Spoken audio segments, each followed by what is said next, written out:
नमस्कार, one India Hindi में आपका स्वागत है। मैं हूं राहुल पांडे। अमेरिकी अंतरिक्ष एजेंसी नासा के मुताबिक इस साल 5 एस्टेरॉयड धरती से टकरा सकते हैं, जिनमें से एक एस्टेरॉयड 11 जनवरी को पृथ्वी के बेहद करीब से निकलेगा। नासा के मुताबिक इस एस्टेरॉयड का आकार 100 मीटर से ज्यादा है और ये पृथ्वी के लिए संभावित खतरा है।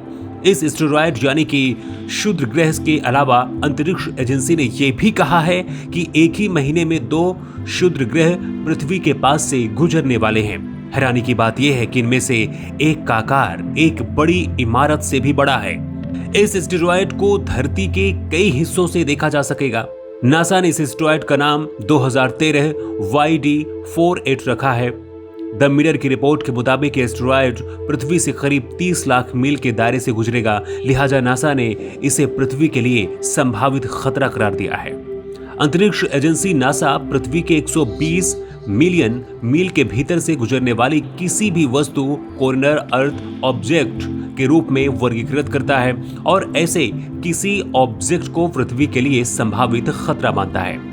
पृथ्वी के पास खतरनाक रूप से आने वाले एस्टेरॉयड पर नासा द्वारा नजर रखी जाती है और नासा अगले 100 सालों तक पृथ्वी के पास आने वाले एस्टेरॉयड पर लगातार नजर रखता है। खासतौर पर उन एस्टेरॉयड पर और ज्यादा गहनता से नजर रखी जाती है जिनके पृथ्वी से टकराने की संभावना ज्यादा होती है और ऐसे एस्टेरॉयड का लगातार विश्लेषण भी किया जाता है।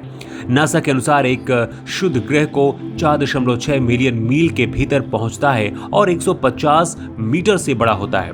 इसे संभावित खतरनाक वस्तु माना जाता है और इस प्रकार के आकार के एस्टेरॉयड पृथ्वी को प्रभावित करने पर विनाशकारी तबाही मचा सकते हैं। इससे पहले साल 1960 में 120 फीट का एक बड़ा एस्टेरॉयड साइबेरियन में करीब 33,000 मील प्रति घंटे की रफ्तार से टकराया था और उसमें विस्फोट हुआ था, जिससे भारी तबाही मची थी। आपको बता दें कि एस्टेरॉयड वो बड़ी बड़ी अंतरिक्ष चट्टानें होती हैं जो किसी ग्रह की तरह ही सूर्य का परिक्रमा करती रहती हैं, लेकिन इनका आकार काफी छोटा है। लेकिन अगर ये एस्टेरॉयड किसी ग्रह से टकरा जाएं तो वहां भूचाल आ सकता है। वैज्ञानिकों ने पता लगाया है कि हमारे गैलेक्सी में ज्यादातर एस्टेरॉयड मंगल और बृहस्पति की कक्षा में पाए जाते हैं। वहीं कई एस्टेरॉयड दूसरे ग्रहों की कक्षा में भी पाए जाते हैं।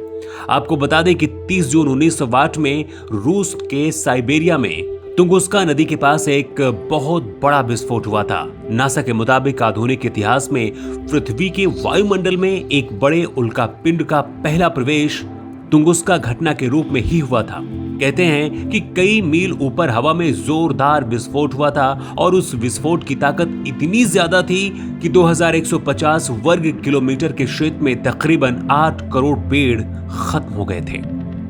तो फिलहाल इस खबर में इतना ही। ज्यादा अपडेट्स के लिए आप बने रहिए वन इंडिया हिंदी के साथ।